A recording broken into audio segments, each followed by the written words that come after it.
Shabbat Shalom, meus irmãos. Shabbat Shalom. Queridos, porção de hoje, maravilhosa porção, riquíssima porção. Parashat Shemini. Shemini significa? Oitavo. Está em Vaikra, Levítico, capítulo 9, a partir do verso 1 até o capítulo 11, versos 47. Temos Haftarah, referência dos profetas, em 2 Samuel, capítulo 6, de 1 a 7, até o capítulo 6, do verso 1 ao capítulo 7, 17. Haftarah na Brit Hadashah, em Matitiá, capítulo 3, versos 11 a 17, Atos 5, de 1 a 11, 1 Coríntios, capítulo 3, 11 a 13, e várias referências da primeira carta de Pedro, Kéfas, que nós estudamos durante toda a semana, sobretudo aí, enviando os questionamentos, aproveitando a contagem do homem. Então essa é a Haftarah. A porção de hoje, ela versa sobre a consagração dos Kohanim, no capítulo 9, de 1 a 24. Temos o episódio aí da morte de Nadav e Abiú, que sempre é um questionamento, né? Nós estudamos ano após ano e sempre estamos questionando qual que seria o real motivo da morte dos dois filhos de Arão. Na sequência, nós temos um episódio que aconteceu com Eleazar e Itamar, que, embora também estivesse errado, mas foi decorrência exatamente da punição que os dois tiveram e que o Eterno perdoou e Moisés se deu por satisfeito, enfim. Temos aí a lei da pureza sacerdotal, o Eterno instruindo sobre o comportamento sacerdotal, principalmente em relação a vinho e bebida forte por ocasião da ministração. E fala muito da separação do puro do impuro. Por fim, nós temos a lei de Kashrut, a lei da alimentação. Quais são os animais puros, impuros, quando que um animal puro pode se tornar impuro. Então, sim, é coisa que nós pretendemos abordar hoje. Na verdade, aqui na lei de Kashrut, da alimentação, o Eterno deixa claro o que é alimento e o que não é alimento. Esse mandamento, ele está dentre aqueles que nós chamamos de, muitas vezes nós não compreendemos, são os Hukim. Nós não entendemos o real motivo, mas é óbvio que é um mandamento do Eterno e nós não questionamos esse mandamento.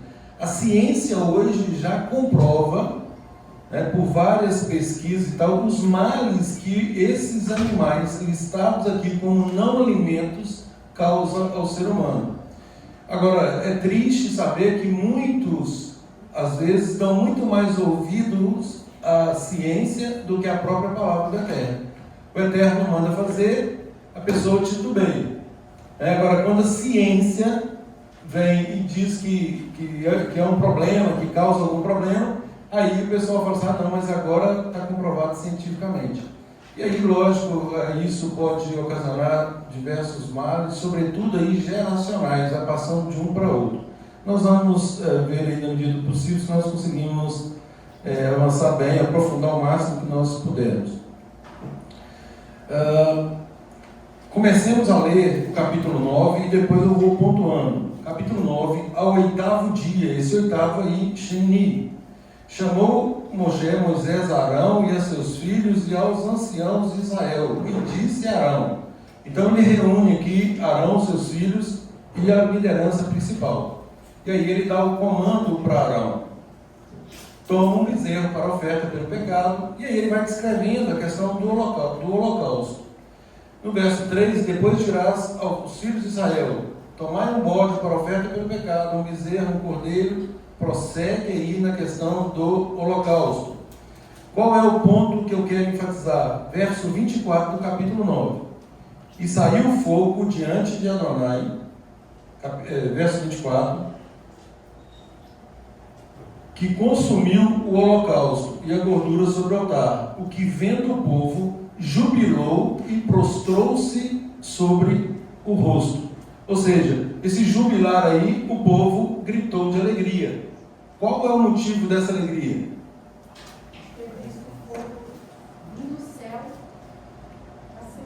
Tendo a certeza que com a tua aprovação do Eterno pelo fogo, o holocausto, o sacrifício foi aceito. Então essa é a alegria, é saber que o Eterno ali estava recebendo aquele sacrifício e, por óbvio, sendo um sacrifício para perdão dos pecados, tanto dos sacerdotes quanto do povo, o povo jubila mesmo. Então o povo ficou alegre exatamente em razão da aceitação do sacrifício pelo Eterno. Bom, logo no primeiro verso do capítulo 10, aí nós temos: Nadab e Abiú, filhos de Arão, tomaram cada um o seu incensário e puseram neles fogo, e sobre este incenso, e trouxeram fogo estranho perante a face de Adonai, o que não lhes ordenaram. Então saiu fogo de diante de Adonai e os consumiu, e morreram perante Adonai. E falou Moisés a Arão: isso é o que Adonai disse: mostrarei a minha santidade naqueles que se cheguem a mim, e serei glorificado diante de todo o povo. Porém Arão se calou. Então Moisés chamou a Misael e a Elzafã, filhos de Uziel, tio de Arão, e disse-lhes: chegai, tirai vossos irmãos de diante do santuário, para fora do arraial. Chegaram-se, pois, e os levaram nas suas túnicas para fora do arraial, como Moisés tinha dito. Moisés disse a Arão e aos seus filhos Eleazar e Itamar: não desgrenheis os cabelos, nem rasgueis as vossas vestes, para que não morrais, nem venha grande ira sobre toda a congregação. Mas vossos irmãos, toda a casa de Israel, lamentem o incêndio que Adonai suscitou. Não saireis da porta da tenda da congregação, para que não morrais, porque está sobre vós o óleo da unção de Adonai. E fizeram conforme a palavra de Moisés. Queridos, a grande discussão, conforme eu disse, em todos os anais judaicos, em toda a literatura judaica, discute-se, os sábios discutem se o erro de Nadab e Abiú foi por entrar bêbados, ou foi por não ter consultado Moisés, ou por usar um fogo não ordenado. Cada detalhe destaca a importância da obediência precisa. Nós falamos constantemente no Shema, todos os dias, pelo menos 2 vezes por dia, é um hábito nosso, de orar, recitar o Shema 2 vezes ao dia, e nós temos que atentar a uma expressão que é qualificativa do serviço que nós prestamos. Ou seja, a nossa vida não pode ser só uma vida automática dentro do normal, dentro daquilo que se chama mediana. O Eterno dá um qualificativo: se diligentemente obedeceres.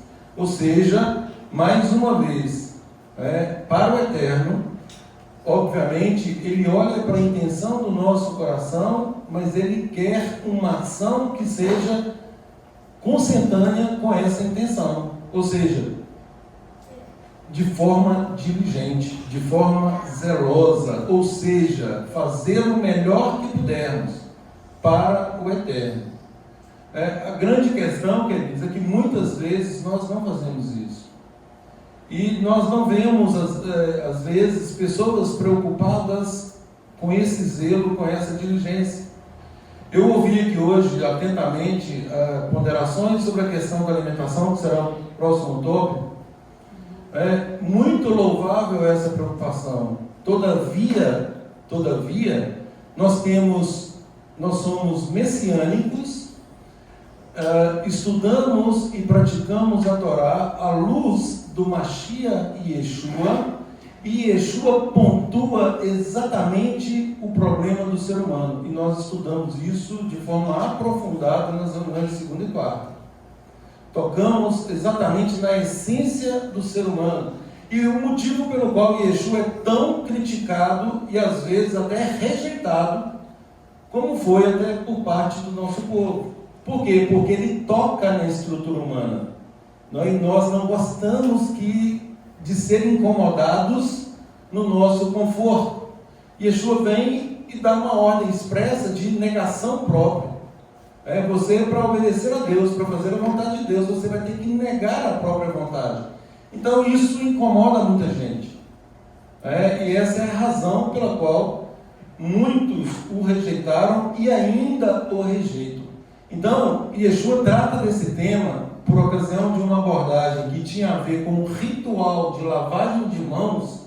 Yeshua trata do tema, mas ele pode ser perfeitamente aproveitado no dia de hoje, dadas as ponderações que foram feitas anteriormente. Volto a dizer, louvável a preocupação, só que existe uma ordem, queridos. Não adianta, eu não estou dizendo que não é para fazer, que fique registrado, mas não adianta nós nos preocuparmos excessivamente com aspectos externos sem tratar o mal maior que está em nós, que é o aspecto interno. Da mesma forma que nós pontuamos durante a semana que a nossa trajetória, a nossa Techuvá, ela remonta aos tempos do Messias. Ela não retorna no Sinai. Porque no Sinai era ainda rudimentos. O Eterno estava tratando com o nosso povo depois de 400 anos na idolatria, 400 anos descumprindo todas as normas que o nosso povo já havia aprendido. Então ali é um tratamento para frente.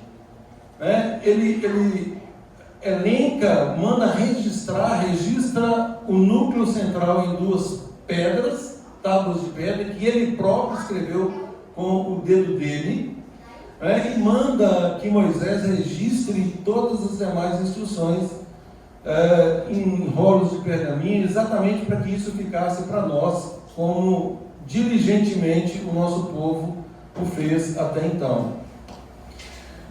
Então, nós remontamos agora a nossa Techuvá em Yeshua. Yeshua, ele fala o que sobre essa questão de alimentação?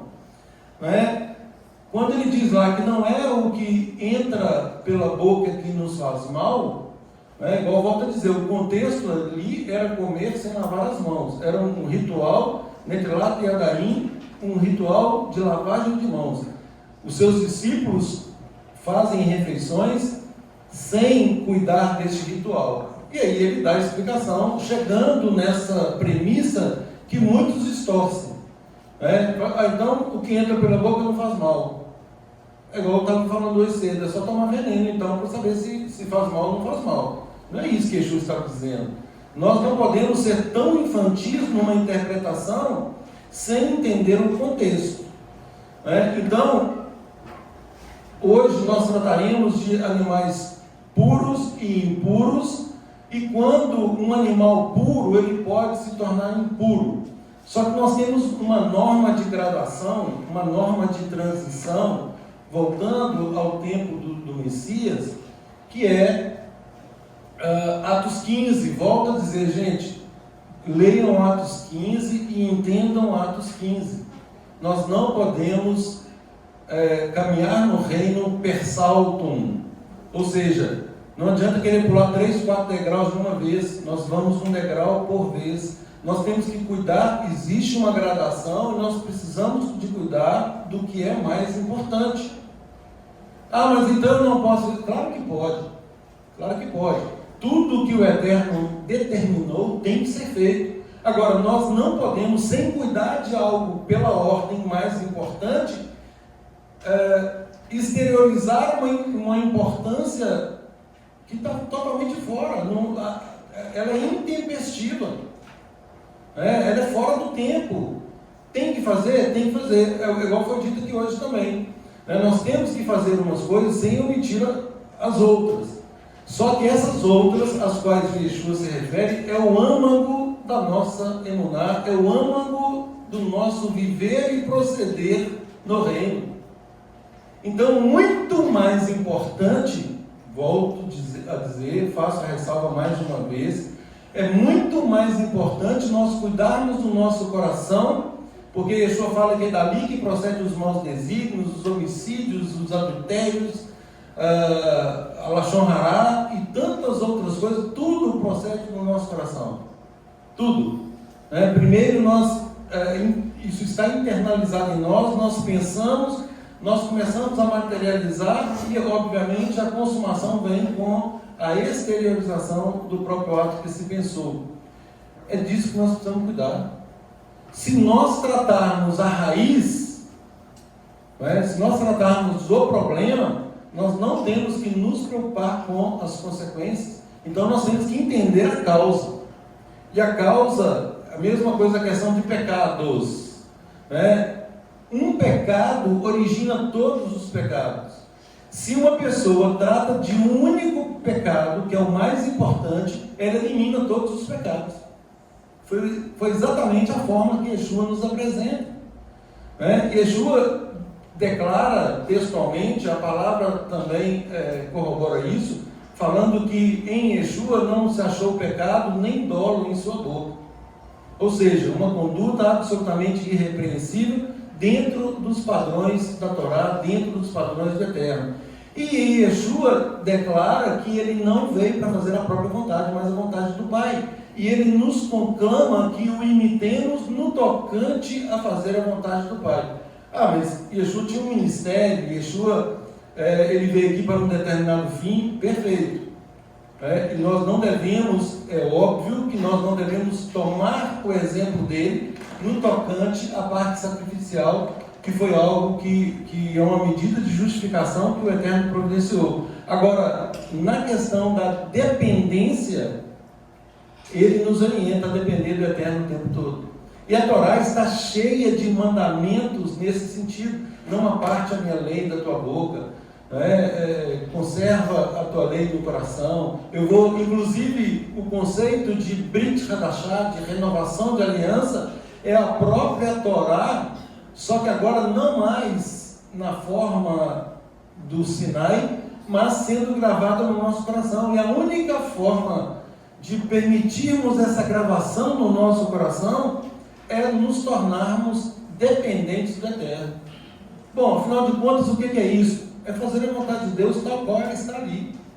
Acordar de manhã e buscar as diretrizes da Torá no tocante ao nosso comportamento. E aí, gente, cada um de nós tem uma ocupação, cada um de nós foi colocado em um ponto da sociedade e que não é para sair dali para fazer outra coisa. Agora, o Eterno quer que onde estejamos, nós sejamos ali um agente de reconciliação. Essa é a nossa missão. E Deus, o Eterno, estava em Yeshua reconciliando consigo o mundo, e Ele nos dá também o ministério da reconciliação. Onde estivermos, nós temos essa atuação de agentes da reconciliação. Não precisa ninguém, mas no meu trabalho eu não consigo, o que eu faço é incongruente com o reino, e aí começa algumas elucubrações que são absolutamente absurdas, e indesejáveis para o comando que temos do nosso Messias em relação ao reino de Adonai. Então, Yeshua fala que nós somos o sal da terra. Yeshua fala que nós somos, nós somos a luz também. Nós somos sal e luz. Nós devemos ser sal e luz, salgar as pessoas, temperar as pessoas. Num mundo totalmente caído, todo perverso, onde os princípios que norteiam essa sociedade são os mais absurdos, e de algum modo nós estando ali, nós temos que colocar esse tempero para fazer com que essas pessoas efetivamente mudem de lado, que elas larguem o que estão fazendo e que se reconciliem com o Pai, sob pena de sucumbirem. Então, gente, essa é a nossa responsabilidade. Essa é a nossa responsabilidade no reino. E é isso que nós precisamos atentar como uma missão maior, para que agora, internalizada essa missão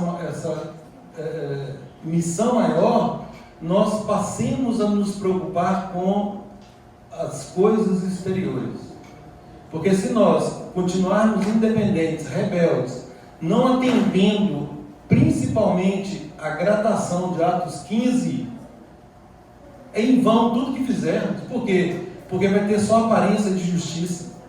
É algo aparente, algo que não terá o efeito, principalmente para quem está fazendo. Ele não vai sentir a reestruturação que Yeshua nos propõe no que toca a novo nascimento, no que toca a sermos novas criaturas, no que toca a sermos agentes do reino, agora aceitos como filhos de Deus, coisa que não éramos.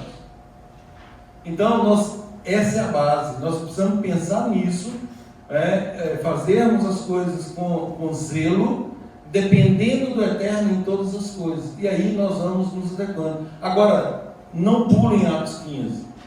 E diga-se, Atos 15 é Brit Hadashah, vulgo Novo Testamento. O mundo inteiro deveria estar cumprindo e o mundo inteiro relega ao esquecimento. Não se fala de Atos 15. Aliás, se pegar o primeiro e segundo tópico de Atos 15, como sendo os mandamentos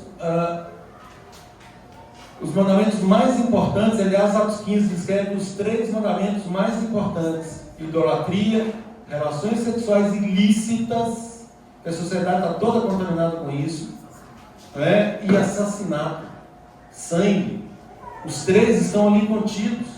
Então, nós precisamos fazer uma releitura de Atos 15, internalizando Atos 15, fazendo adequações dentro de Atos 15, para que nós possamos crescer.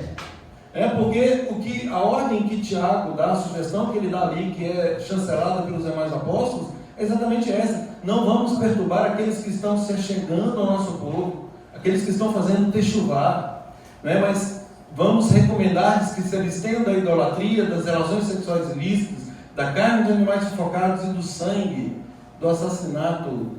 Sangue aí tendo dupla conotação, porque também ingerir sangue é pecado.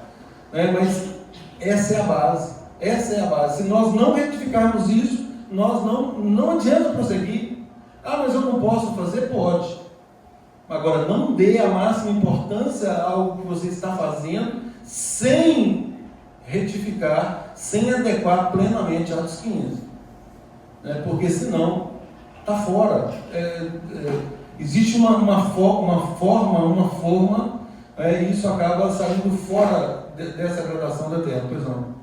Você disse sobre não ter poder contra o pecado. Eu me lembrei de Colossenses, que diz assim: não manuseie, não prove, não toque, todas essas coisas são destinadas a perecer pelo uso, pois se baseiam em mandamentos e ensinos humanos. Tais mandamentos têm aparência de sabedoria, com a sobrevivência e religiosidade, falsa humildade e austeridade com o corpo, mas não tem valor algum para restrear os impulsos da carne. É claro que aqui foi tocado um ponto crucial, verdadeiro e necessário. Mas no judaísmo há muitos ritos que a gente se encanta com eles. Essa questão de usar o talit, de colocar o kippah, muita coisa linda, que a gente fica muito emocionado. Mas essas coisas não são suficientes mesmo, elas não vão refrear a nossa Yetzirah. É o que você está falando, tem que ser a essência, o arrependimento perante Deus, mediante o sacrifício de Yeshua. Então, queridos, sobre Nadab e Abiú, nós fizemos um estudo ano passado, cujo título é, aspas, de boa intenção, o inferno está cheio. Não adianta ter boa intenção. A nossa boa intenção, transgredindo o mandamento do Eterno, continua sendo pecado. Então, Deus conhece o meu coração. É a máxima do romanismo que nós aprendemos e carregamos conosco. Não, Deus conhece o meu coração. Eu vou transgredir o Shabat, mas Deus conhece o meu coração. Gente, pelo amor de Deus. Assim, Yeshua nos ensina o padrão. Sim, sim, não, não. O que passa disso é do maligno.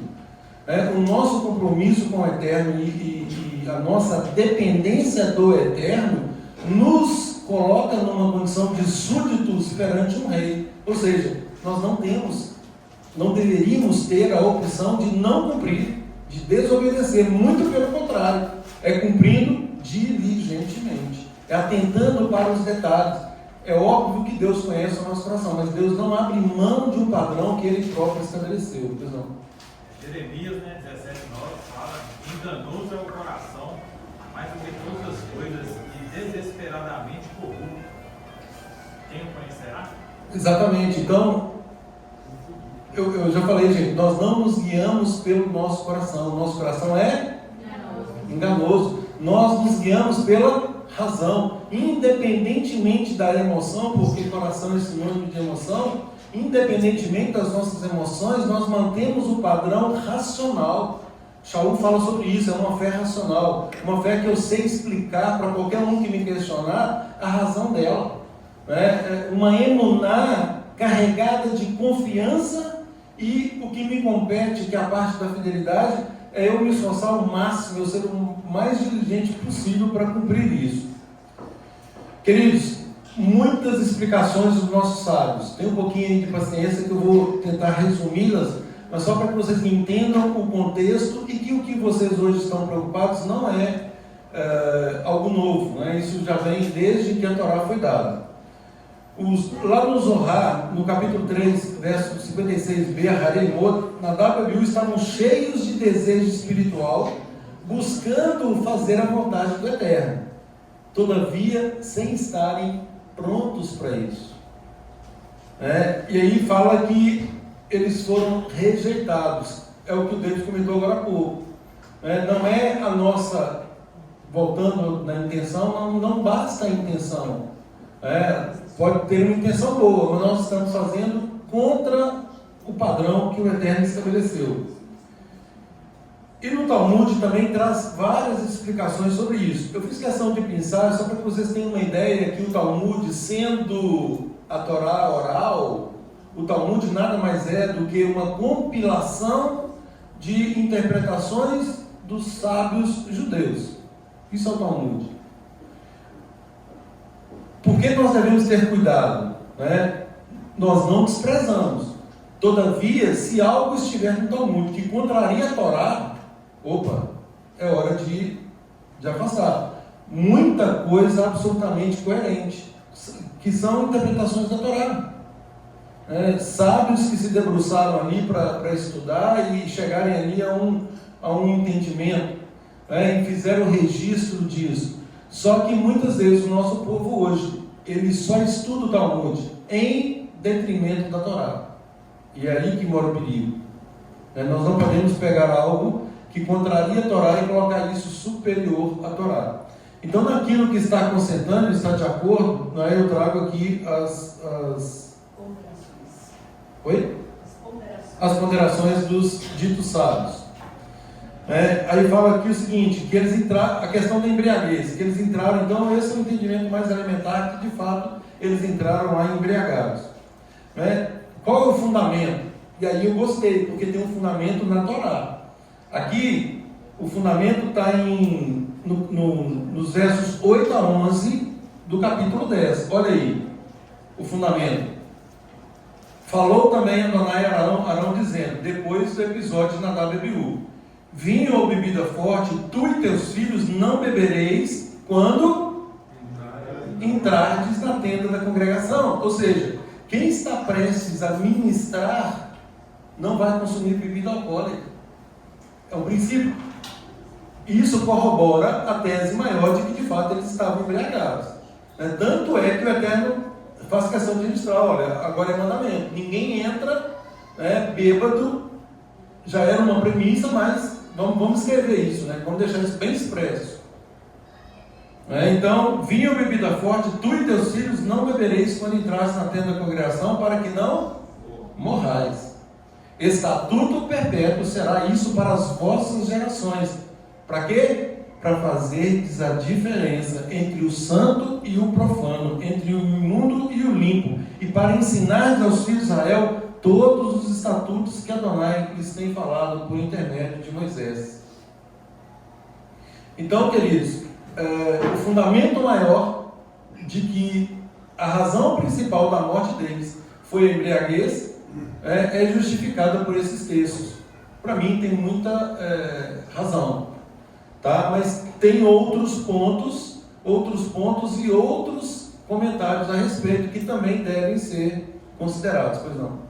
Êxodo 37 fala que Arão queimará sobre ele incenso aromático, uma vez por ano. Isso. Será que essa questão aí era Também. só a Arão e não aos filhos dele?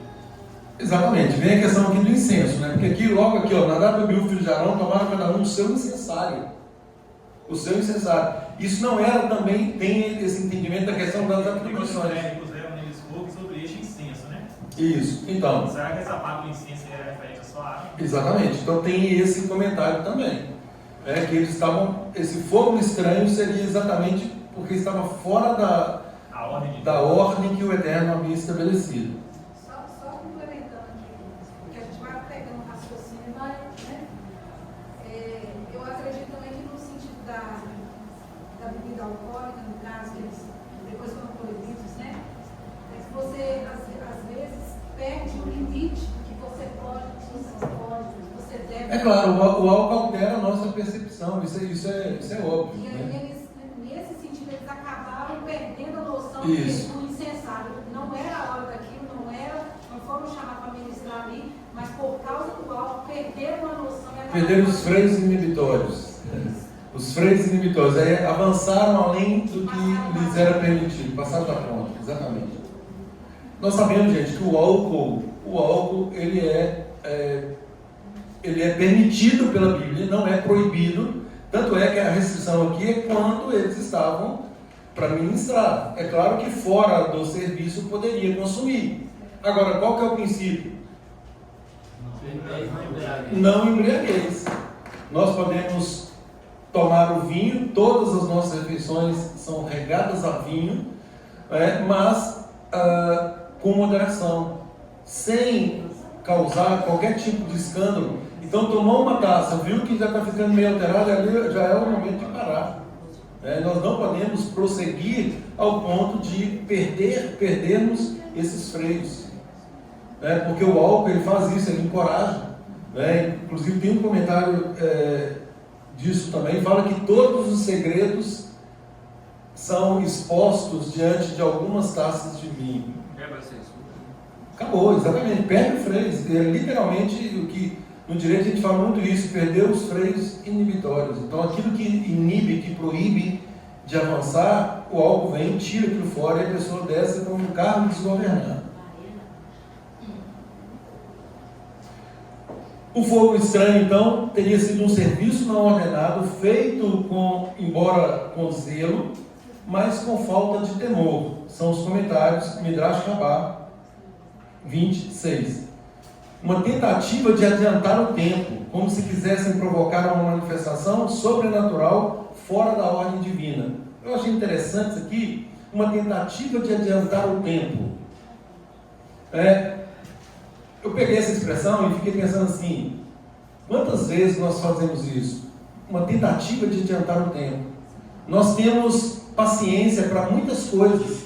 Nós ficamos 2 horas, 3 horas numa tela de cinema, nós ficamos 3, 4 horas na frente de uma TV,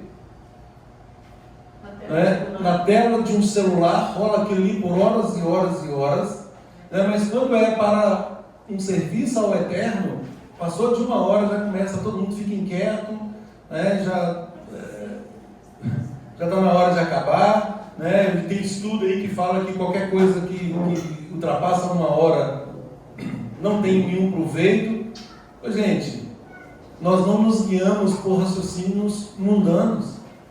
Eu fico horas e horas e horas e horas ouvindo a palavra do Eterno e mantendo a conexão tal qual no início.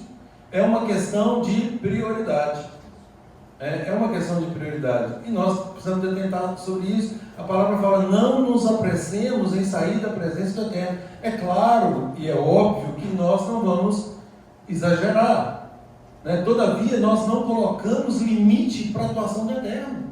Eu já comentei aqui várias vezes, às vezes eu chego aqui, numa linha, nós temos o padrão, o parâmetro é a porção, é a paraxá, e nós temos que ficar dentro dela, mas às vezes eu quero enfatizar um tópico e aqui eu mudo totalmente o roteiro, porque o Eterno traz aquilo ao meu coração e eu faço questão de expor, não saindo do próprio estudo. Então, como eu vou limitar? E aí eu fico dizendo, gente, eu tenho algo importante para lhes dizer, mas o horário findou, tchau para você. Não pode ser assim, né? Não pode ser assim. Nós não limitamos o Rua do Eterno. Então, assim, conquanto é óbvio que nós temos que cumprir um determinado padrão de horário, nós não ficamos cravados ali a 50 minutos, a 1 hora, do jeito que é o padrão romano. Eu já contei para vocês aqui, vou falar de novo. Um grande pregador foi convidado a pregar lá nos Estados Unidos, renomado aqui no Brasil e tal, e aí ele chegou lá e o líder daquela congregação perguntou para ele assim: qual tema que você vai falar hoje? Vou falar sobre o tema tal. Não toca nesse tema não, porque aqui nós temos algumas situações dentro da congregação, e isso vai mexer com o ego dessas pessoas, e são pessoas fiéis, então não toca nisso não. Então eu vou falar sobre tal tema. Não, mas isso aí também não. Ele falou uns 3 ou 4 temas e ele foi proibido de falar sobre aquilo. E aí, por fim, ele falou assim: então eu vou embora, eu vou pregar sobre o quê, né? Porque essa é a palavra, essa é a mensagem para hoje. E aí, por fim, ele falou assim: olha, outra coisa, você só vai poder falar 20 minutos, porque o horário já foi todo tomado aqui pelo grupo de louvor, o senhor tem 20 minutos para falar. Ele falou: não, realmente eu não tenho condições de falar nada em 20 minutos. Eu não condiciono a atuação do Eterno. Então, quer dizer, mais ou menos isso, nós estamos querendo condicionar a atuação. É óbvio que muita coisa depende de nós, por exemplo, a questão técnica aqui, som e tal. Eu, de novo, invoco e convoco os irmãos a me ajudarem nisso aí para solucionar esse problema, porque nós queremos que o nosso som, a nossa imagem seja da mais excepcional qualidade. Só que eu não consigo fazer tudo sozinho. Eu chamei um técnico aqui na semana passada, ele fez uma adequação aí, vocês podem perceber que o som melhorou muito. Estava tudo desregulado, os cabos aqui estavam invertidos. Ele falou assim: não deixa qualquer um mexer, ou todos, porque às vezes todos querem ajudar, mas sem conhecimento fazem algo que também não é para fazer. Aí troca um fio de lugar, um fio de uma caixa que estava bloqueando todo o som. Mexer naquela mesa, ali também super sensível, cada botão ele tem uma finalidade. E aí ele foi me explicando, eu fotografei a mesa, fotografei as caixas, para estabelecer o padrão que ele deixou. Mas eu peço aos irmãos que, na medida do possível, não fiquem mexendo, porque desregula tudo. Eu sei que a intenção é ajudar, mas ajudar sem o conhecimento necessário pode ser mais prejudicial do que ajuda. Então, aí o Anderson me deu uma ideia hoje aqui, falando que vai me ajudar aí na questão da simultaneidade de som e imagem. Hoje aconteceu isso. Quando não tinha a imagem, o som saía. Quando eu fazia a questão da imagem, o som não saía. Então, está havendo ali uma incompatibilidade de som e imagem simultâneo. Então, parece que tem um equipamento que resolve isso. Baruch Hashem, tomara que resolva mesmo. Então, nós estamos trabalhando para cuidar disso. Então, essa parte técnica, os atrasos pela parte técnica, isso pode ser evitado e deve ser evitado. Agora, a parte que nós ficamos aqui, por exemplo, o testemunho, às vezes o cortejo doutoral vai muito além do que a gente gostaria que fosse. Mas, para o Hashem, são testemunhos. Eu já vi que várias pessoas sendo edificadas por causa de um testemunho de um ou outro irmão. Então, isso não há nenhum problema. Na exposição da palavra também, às vezes, volto a dizer, eu fico preocupado aqui com o horário, então a gente acaba ultrapassando. Tenha um pouco de paciência, entendam isso como direção do Eterno, e vamos juntos aí pegando essas instruções e praticando-as na medida do possível. O Midrash, gente, fala que a WBU fizeram como alguém que entra no palácio do rei sem ser chamado. Nós temos vários episódios na palavra que mostram isso, Para ir na presença do rei tem que ser autorizado. Esther ficou com muito medo de ir sem ser chamado, ao ponto dela renunciar à própria vida. Ela falou assim: olha, se eu perecer, pereci. Mas que eu vou. E ali nós sabemos que ela estava diante de um propósito maior, e ela arriscou, e felizmente, pelo propósito maior, sendo a vontade do Eterno, o Eterno fez com que ela achasse graça diante do rei.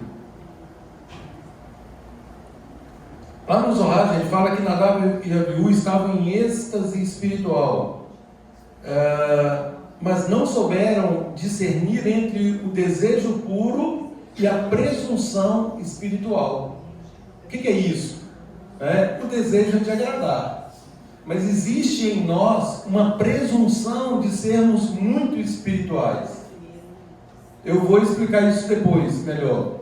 Tá? Porque às vezes, gente, nós falamos e damos algumas desculpas, e aí fica parecendo que nós somos super espirituais com essas desculpas. Mas são meras desculpas. Então nós temos que pedir a Deus sabedoria para discernirmos essas coisas, fundindo aí o nosso desejo, com aquilo que já foi predeterminado pelo Eterno. Olha que interessante, outro comentário do Zohar, e aqui eu fiz uma digressão maior. Eles ofereceram um fogo nascido de um momento, de uma paixão, vamos dizer assim, aquele ímpeto, como foi dito, talvez o álcool tenha os encorajado, e naquele ímpeto eles avançaram. Então, eles falam de Hesed sem Gevurah. Hesed é bondade, é uma bondade. Gevurah é exatamente a força. Então, fala o seguinte, seria uma bondade e misericórdia associada a uma força severa. São 2 das 10 Sefirot, que são atributos do Eterno, mas eles precisam ser equilibrados. Tem que haver um equilíbrio nisso aí. Não pode nem ser bom demais e nem ser rígido demais. Então pega o que eles fizeram foi isso, fizeram uma coisa sem observar a outra. Então o rigor, por exemplo, do Eterno não foi observado. Ficaram só na parte da Hesed, da misericórdia. E nós vemos isso nos nossos dias, Estamos debaixo da Hesed, da misericórdia, da graça. Bom, mas o Eterno é justiça, ele é justo. E aí? Seria Gevurah. E aí deixa Gevurah de lado. Hesed sem Gevurah é prejuízo. E também Gevurah sem Hesed. Ou seja, não adianta ser severo demais sem essa misericórdia, sem a graça do Eterno. E não adianta também ter graça do Eterno e misericórdia sem equilibrar com Gevurah, sem equilibrar com essa força. Muito, muito profundo isso aqui. Então, o resumo é: Hesed sem Gevurah alerta para a importância de encontrar equilíbrio entre a bondade e a força, de modo que a bondade não se transforme em um excesso descontrolado, que teria sido o que aconteceu, e que a força também não se transforme em uma severidade excessiva. A chave, pois, para uma vida harmoniosa e bem-sucedida reside nesse equilíbrio. Já se disse isso, A virtude está no meio, a virtude está no equilíbrio. E nós precisamos também de levar a nossa vida nesse padrão. Equilibrar as coisas, pegando os alicerces e fazendo os necessários ajustes para que fique equilibrado. Virtude e verso. Traduz aí para o povo, irmão.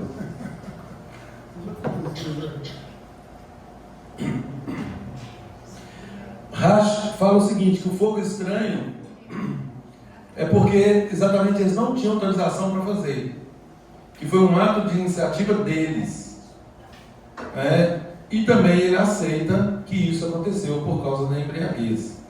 Ramban, Narmanides, fala que foi exatamente a questão do excesso de espiritualidade sem o equilíbrio, então aderindo aí a Hesed sem Gevurah. E que eles desejaram se aproximar de Elohim por sua própria forma, ou seja, eles consideraram os ritos, a forma que o Eterno havia estabelecido e fizeram por conta própria. É mais ou menos, gente, aquele episódio de Saul com Samuel. Ele quis fazer uma coisa boa, mas ele não era autorizado para fazer. Quem tinha que oferecer sacrifício era Samuel. E ele, a despeito e usando a desculpa de que Samuel se atrasou, ele resolveu fazer por conta própria. Então, quer dizer, as coisas de Deus não funcionam dessa forma. E aí nós temos que permanecer atentos em relação a isso.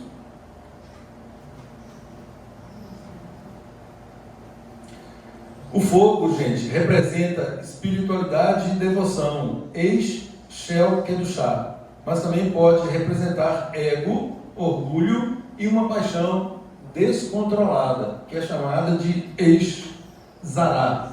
Zará tem a ver com idolatria externa, né?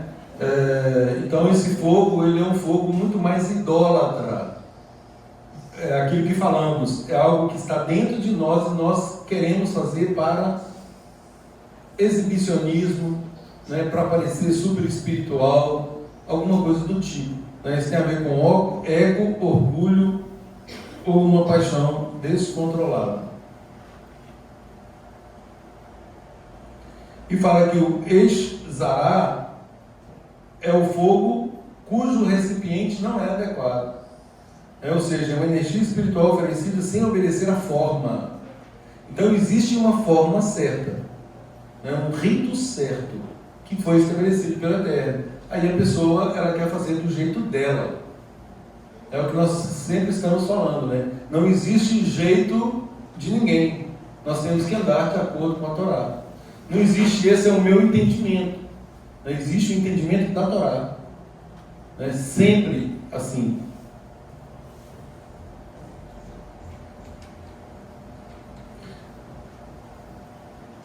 Fazendo uma associação com o número 8, que é Shemini, oitavo, né, os nossos sábios falam que isso aconteceu no 8º dia, simbolizando o mundo vindouro e a realidade além da natureza. Fala que eles quiseram ir além, acessar algo que não lhes era autorizado. Então eles quiseram acessar esses segredos do 8º dia antes do tempo, quebrando o limite da própria ordem divina.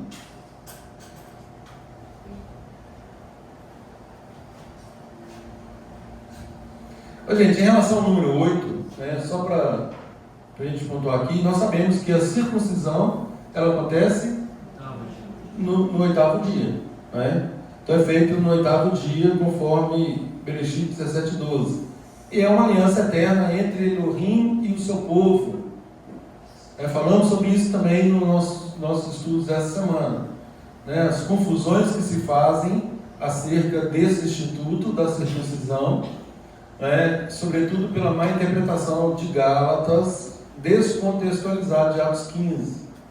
E Atos 15 é resultante dessa discussão que estava acontecendo lá na Galácia. Fala que o Mashiach é ele que revela o 8º nível, que é a união plena com o Eterno. Fala também sobre a questão do jubileu, o 50º ano, que fala que seria o 8º do 7 vezes 7. 7 vezes 7, 49, e aí tem o jubileu, que é onde se restaura todas as coisas. Então esse seria também o 8º dia, representando uma redenção plena.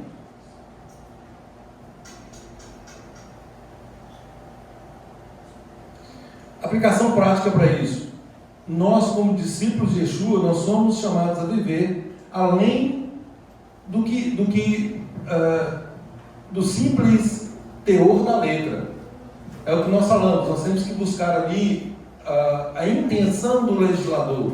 O que o Eterno, qual que é o princípio que o Eterno está protegendo aqui? Quando o Eterno deu uma norma, o que ele queria com isso? Volto a dizer, a gente faz a ressalva daqueles que há milênios os sábios estão estudando e não conseguiram chegar nessa razão, que são os Hukim. Mas são poucos que estão categorizados assim. Ou seja, a grande maioria é plenamente justificável e nós temos uma compreensão plena disso. E aí nós devemos atentar para essas coisas. Eu estava falando agora há pouco, vamos atentar e cuidar de obedecer aquilo que é claro. Não nos preocupemos com coisas de só menos importância. Porque, tal qual a discussão alimentar, primeiro vamos tratar o interior, para depois tratar o exterior. Não adianta nós invertermos essa ordem. Essa inversão ela vai nos dar vai cair nisso que eu acabei de falar aqui, vai insuflar o nosso ego. Nós vamos apresentar uma espiritualidade superficial. né, sem uma transformação verdadeira de vida. Então, isso aí seria aplicação prática. Por quê? Porque o reino para nós já começou, o reino de Deus já começou. Ele começa no processo de Teshuvá. Yeshua fala sobre isso, o reino de Deus. Você não fica procurando o reino aqui, ali não, o reino de Deus está dentro de vós. Então, a partir do novo nascimento, a partir da justificação, da integração ao povo do Eterno, mediante aí o enxerto, nós já estamos no reino, gente. Nós já estamos no reino. Para o Hashem por isso. Então, nós precisamos viver de acordo com esse novo padrão.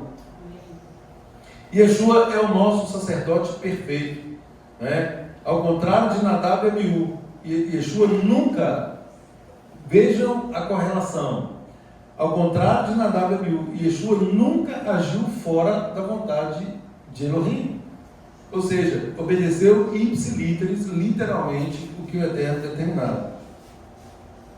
Yeshua oferece incenso puro diante do Pai, não fogo estranho. O fogo estranho hoje pode ser caracterizado por qualquer coisa que façamos de modo egoísta. Então vem aquela questão da intenção da Kavaná de novo. Então nós temos que vigiar. E às vezes, gente, até num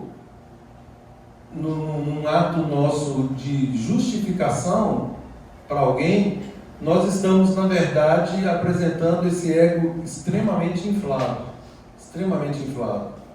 Então nós temos que atentar para isso.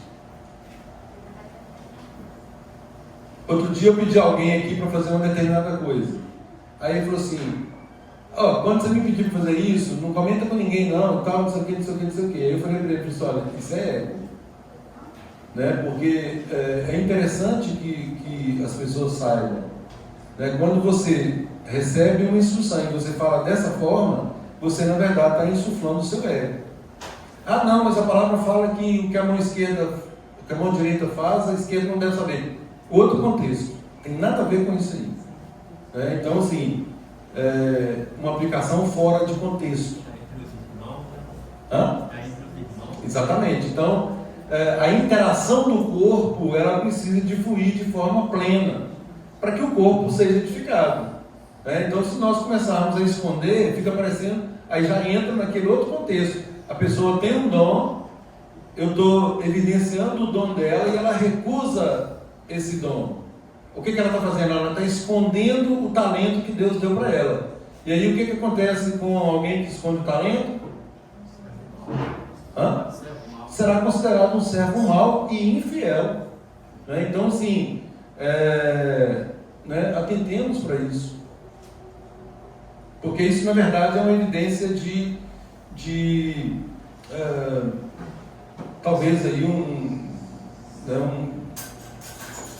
até inflando o ego mesmo, seria algo para inflar o ego, muito mais do que, embora pareça o contrário.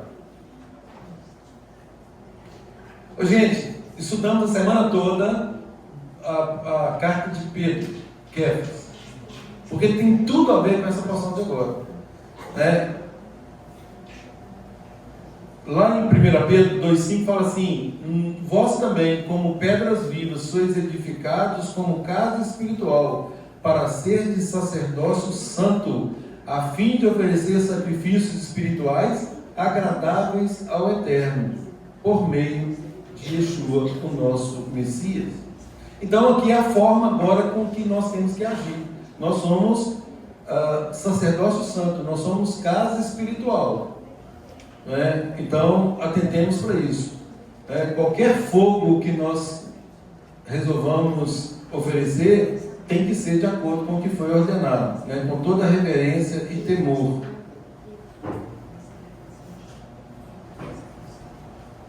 Aplicações práticas. Não queime incenso que Adonai não ordenou. Examine a motivação do seu interior, da sua kavaná.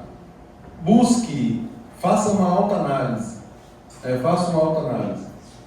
Evite o excesso de zelo sem sabedoria. Nós temos que ser zelosos, mas zelo sem sabedoria falta o equilíbrio. Então, cuidado com isso. Zelo sem conhecimento, do jeito que Shaul fala lá em Romanos, capítulo 10, verso 2.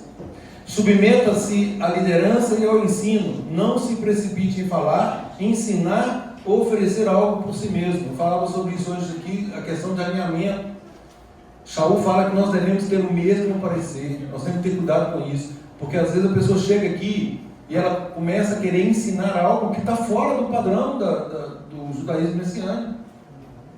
Então tem que haver uma interação e uma harmonia dentro do ensino, para que não haja confusão no nosso próprio meio. Por quê? Porque nós somos uma edificação, nós somos parte de um corpo.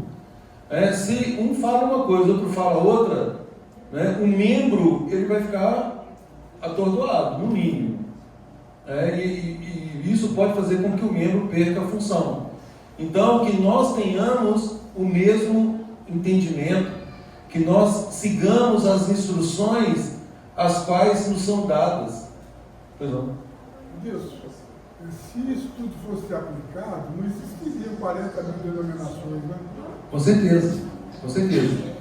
40 mil denominações ou mais do que isso, é fruto exatamente desse, eu não entendo assim, Aí a pessoa fala assim, não, eu não entendo dessa forma. Aí ela sai de onde ela está, porque ela tem um outro entendimento e abre uma congregação X.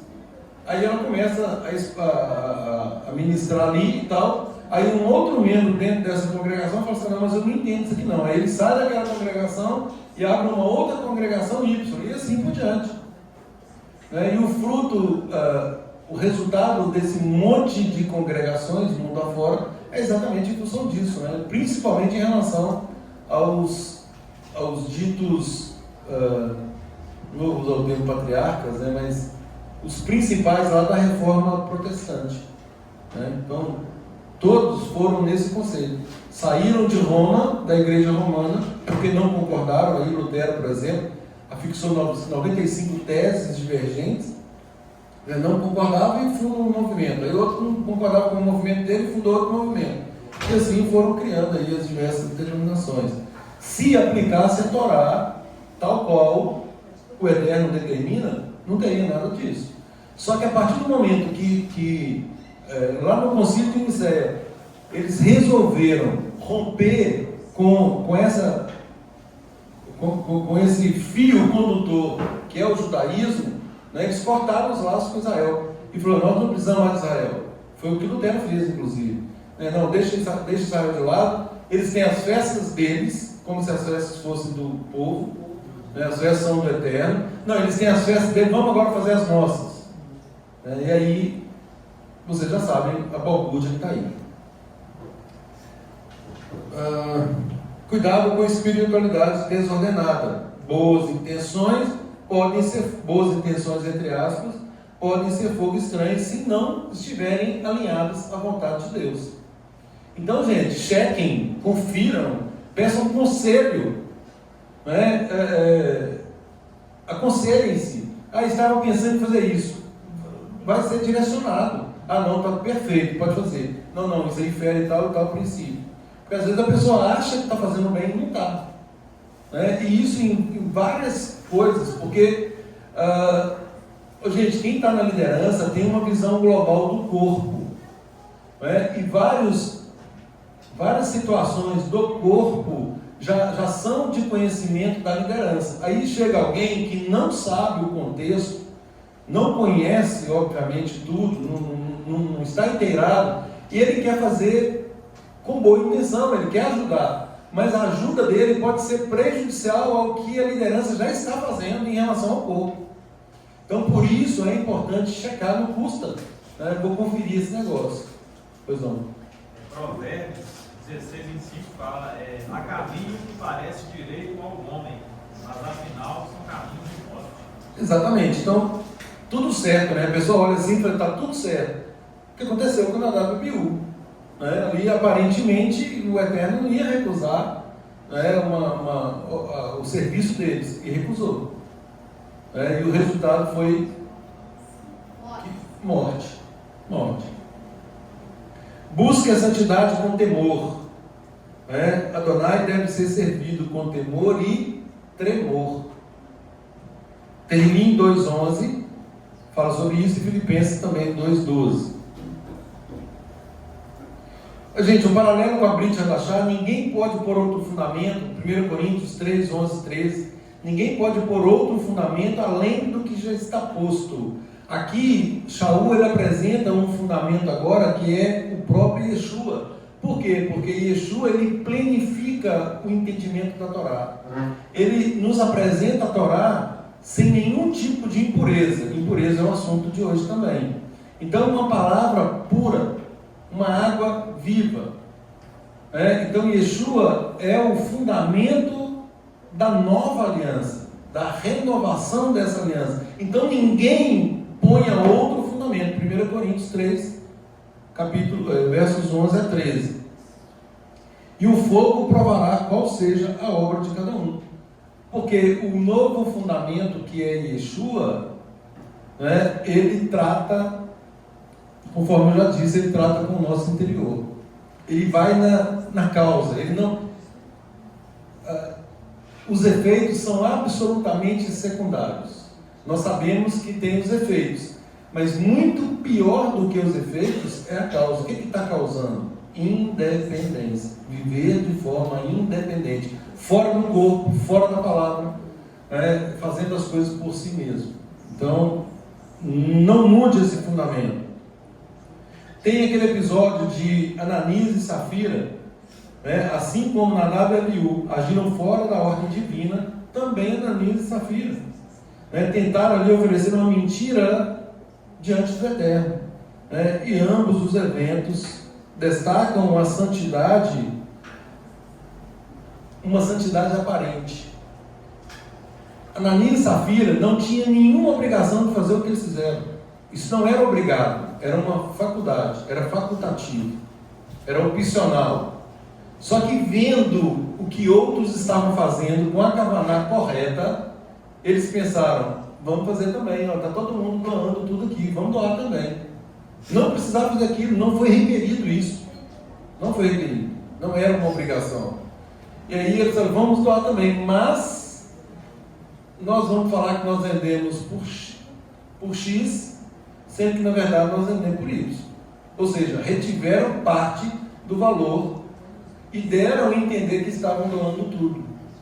Então foi essa mentira, ou seja, eles ofereceram algo bom, mas eivado ali, com esse vício da mentira. E isso lhes custou a vida também, conforme nós sabemos. Oi? Um negócio que eu vi no caso do Aparachá é que Adonai disse que você deveria prestar um culto consciente, que você aí poderia distinguir o que era puro e o que seria impuro.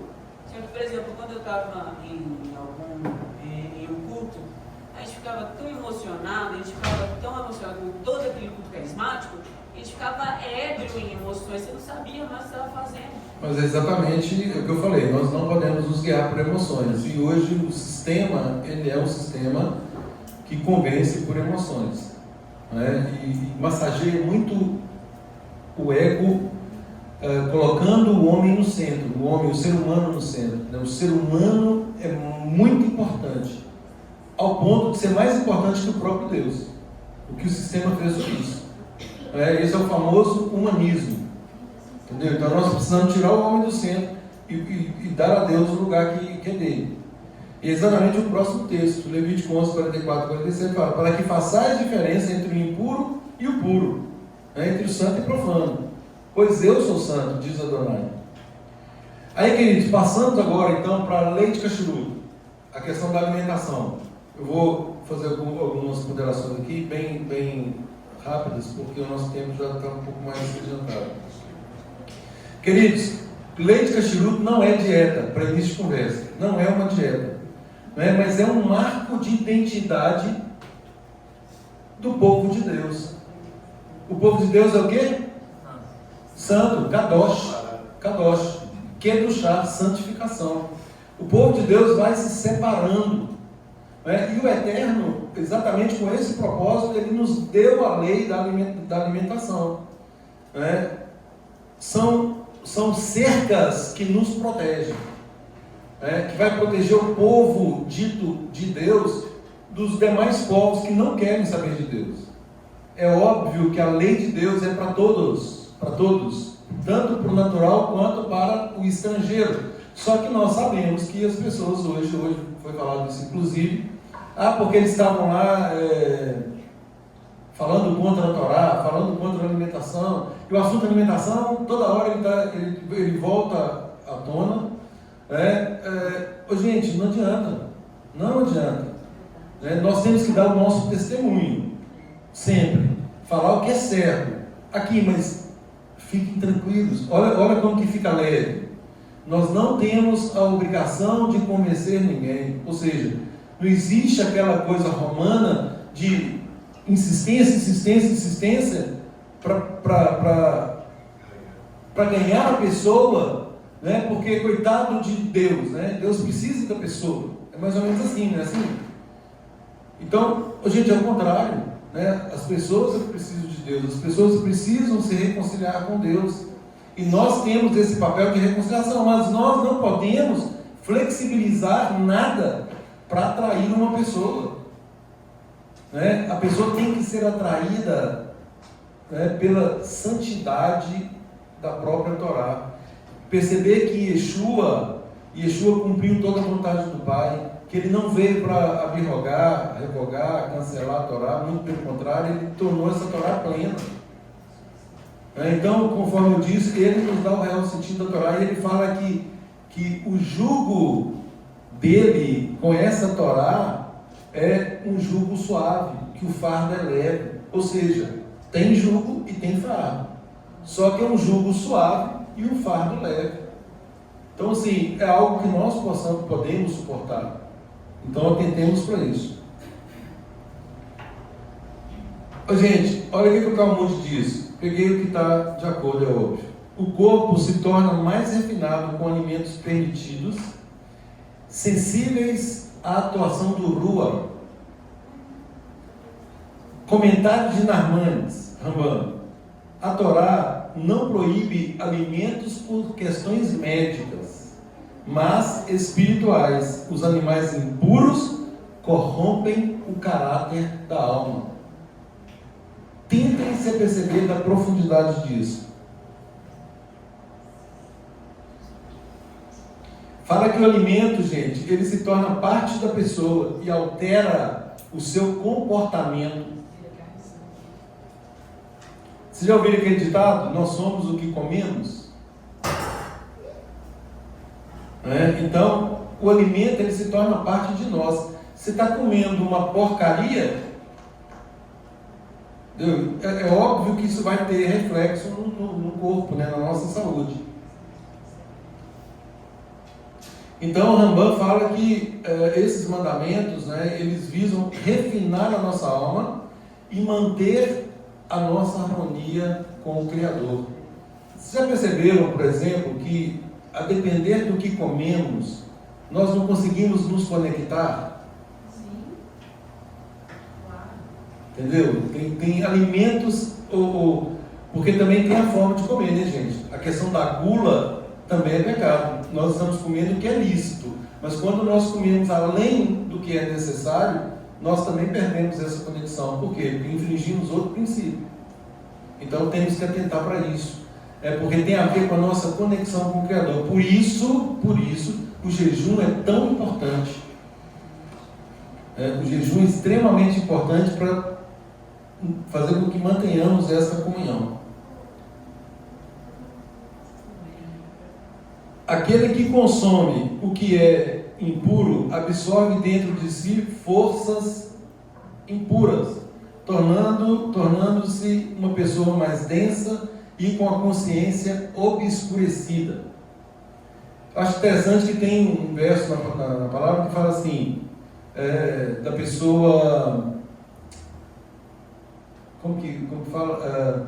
Fala que ela prossegue, mas ela nunca chega ao pleno entendimento da verdade.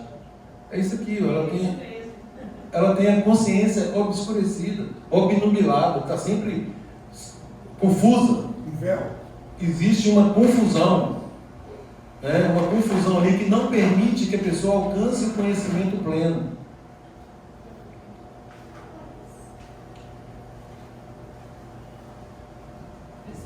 Timóteo 3,7.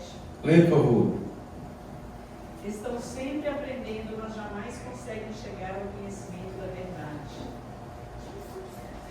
Gente, qualquer alimento que esteja na categoria de impuro, presta atenção nisso aqui, qualquer alimento que esteja na categoria de impuro, né, ele gera comportamentos como ganância, impulsividade, crueldade ou imoralidade.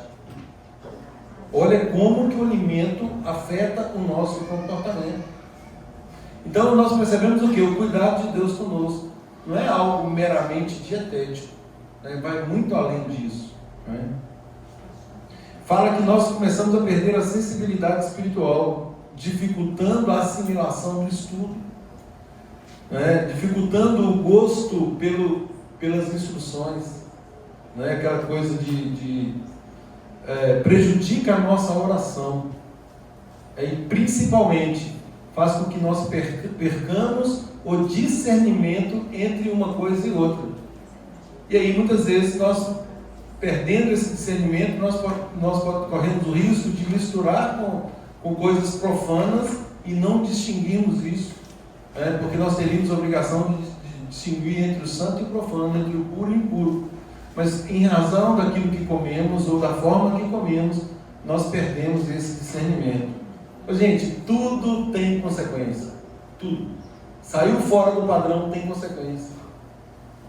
Então essa é a maravilha, né, de conhecermos a Torá do Eterno, as instruções do Eterno. A nossa alma, o nosso caráter é moldado por aquilo que o corpo absorve.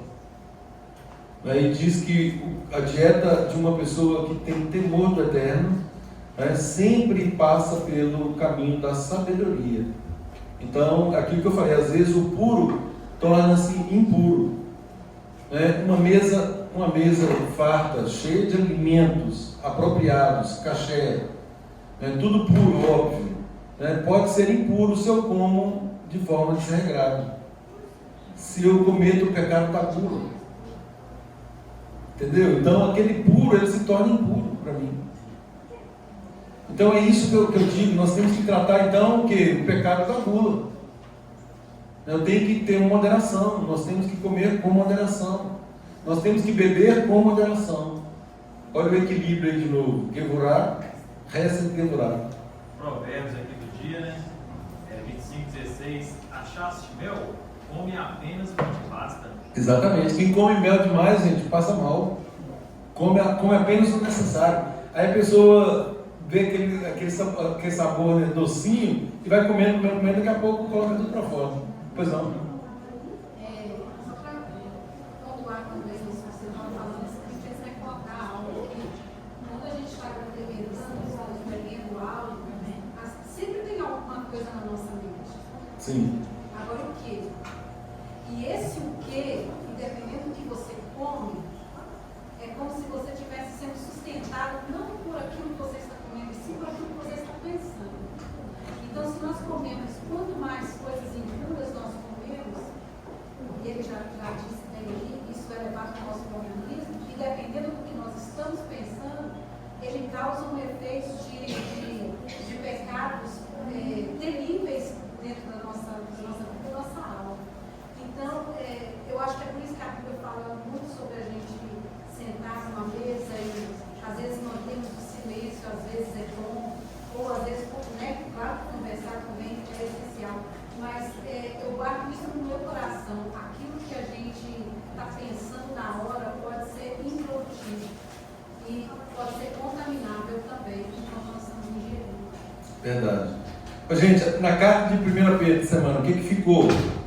Como filhos obedientes. 1 Pedro, capítulo 1, verso 14 e 16. Como filhos obedientes, não vos conformeis com as paixões deste mundo. E aí ele termina: sede santos em todo o vosso procedimento. Comer é um procedimento. Trabalhar é um procedimento. Atuar na sociedade como pai, como filho, como patrão, como empregado, como vizinho, tudo isso implica em procedimento. Como estamos procedendo? Sede santos em todo o vosso procedimento. E isso está de acordo com a Torá, Levítico 11:44, que diz que o Eterno declara, né, eu sou santo, sede santos porque eu, Adonai, o vosso Elohim, sou santo. 2 Coríntios 7:1, purifiquemos-nos de toda impureza da carne. Gente, presta atenção nisso aqui. 2 Coríntios, capítulo 7, verso 1. Purifiquemos-nos de toda impureza da carne e do espírito, aperfeiçoando a santidade no temor de Adonai. Gente, Torá na essência, Torá no sod, né? No que há de mais profundo. Purifiquemos-nos de toda impureza da carne e do espírito. Da carne, tudo que afeta, tudo que tem a ver com os nossos desejos, desde os internos quanto os externos. Tem a ver com imoralidade sexual, mas tem a ver com egoísmo, tem a ver com práticas pecaminosas outras, mas tem a ver com lashon hará, entendeu? Então, assim, vamos cuidar tanto das impurezas da carne quanto do espírito. E Yeshua, ele coloca a ordem invertida. Primeiro nós tratamos do espírito, porque aí, se nós tratarmos do espírito, obviamente nós estaremos fazendo automaticamente a vontade de Deus com relação à carne.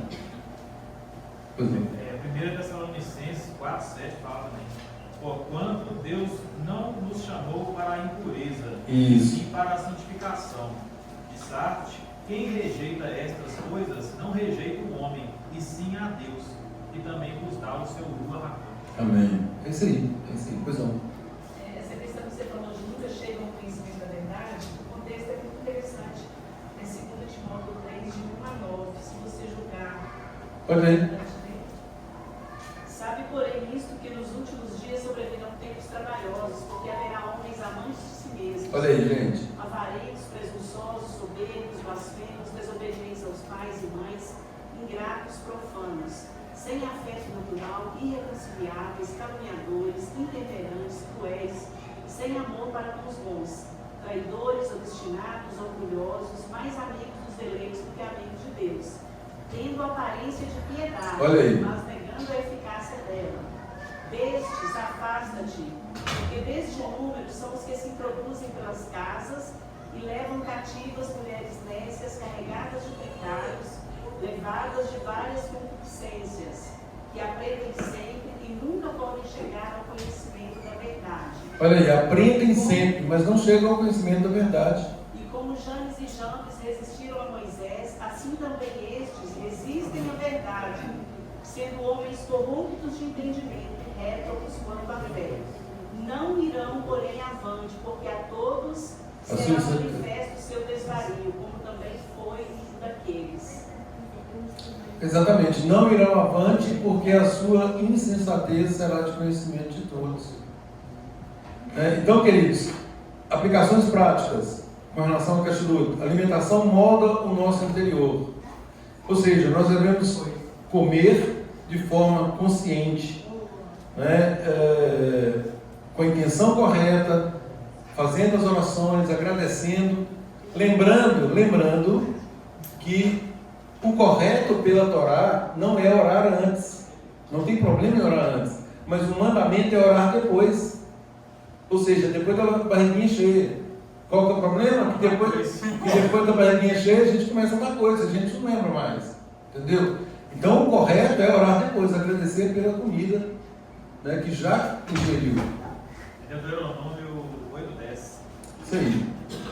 Disciplina alimentar refina o caráter. Prepara o nosso coração para receber a instrução e assim também nos auxilia no trabalho de edificação do corpo. Devemos evitar qualquer fogo estranho. Isso se aplica também a consumir aquilo que Adonai não ordenou e nem da forma como ele ordenou. Tanto no altar quanto na mesa. A kashrut não é legalismo, mas um caminho de alinhamento com a identidade espiritual do povo de Deus. Então, nós devemos nos atentar. 1 Coríntios 6, 19, 20 fala que vocês não sabem que nós somos templo do Rua? Né? Glorificai a Elohim em vosso corpo. Ou seja, nós temos que glorificar Deus com o nosso corpo. Nós somos raça eleita, sacerdócio real, nação santa, povo de propriedade exclusiva de Deus, a fim de proclamar as virtudes daquele que nos tirou das trevas para a sua maravilhosa luz. 1 Pedro 2,9. Assim como o Eterno nos separou, né? Muito mais razão, nós, Talmidim, discípulos de Yeshua, somos chamados a uma vida distinta, santa, visível em todas as nossas práticas.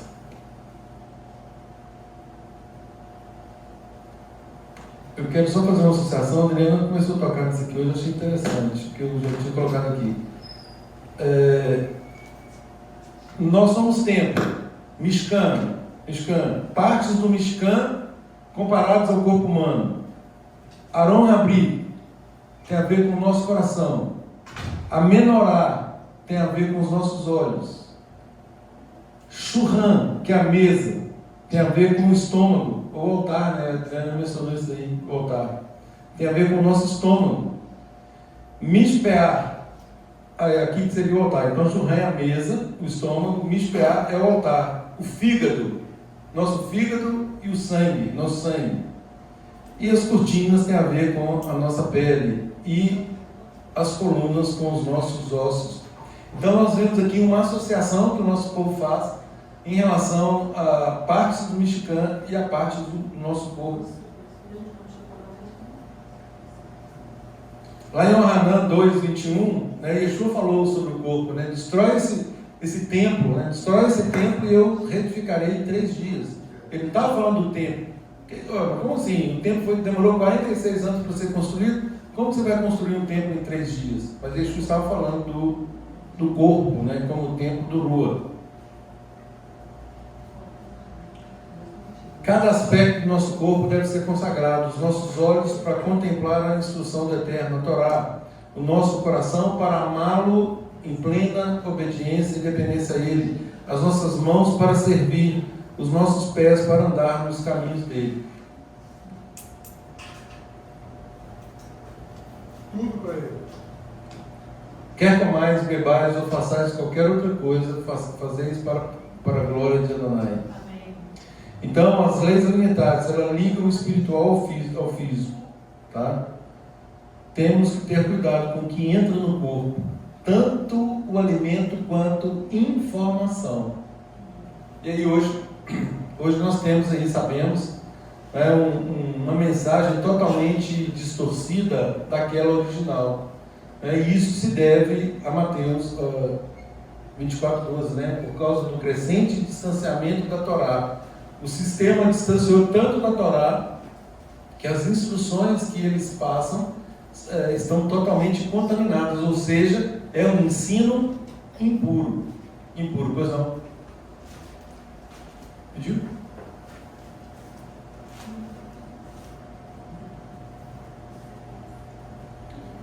Queridos, muitos outros assuntos.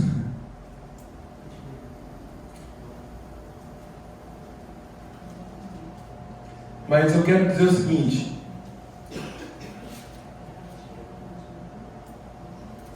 na próxima semana nós vamos entrar na questão da purificação da mulher depois do parto, né? Nós temos aqui várias grávidas, e aí é bom que a gente explique isso também, tá? Então, queridos, tudo que foi dito hoje, né, é uma jornada de alinhamento, o que a gente sempre tem falado.